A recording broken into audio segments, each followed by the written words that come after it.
শাওয়াল মাসের রোজার গুরুত্ব ও ফজিলত জানাবেন এবং এর নিয়ম কি, সময়সীমা জানাবেন।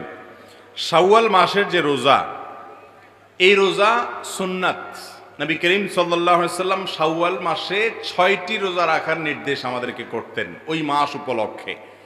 তিনি বলেছেন, মান সামা রমাদান, যে ব্যক্তি রমজান মাসে রোজা রাখবে সবগুলো, সুম্মা আতবাউহু সিত্তাম মিন শাওয়াল, এরপর রমজান মাসের রোজাগুলো রাখার পর শাওয়াল মাসে যে ব্যক্তি 6টা রোজা রাখবে, কানা কা সিয়ামিদ দাহার, আল্লাহ তাআলা তাকে সওয়াব দিবেন সারা বছর রোজা রাখার সওয়াব।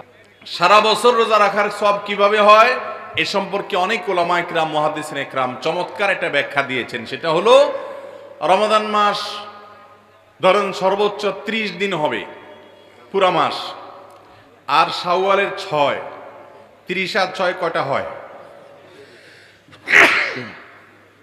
36। এই 36কে যদি আপনি 10 দিয়ে গুণ দেন কত হবে? 360।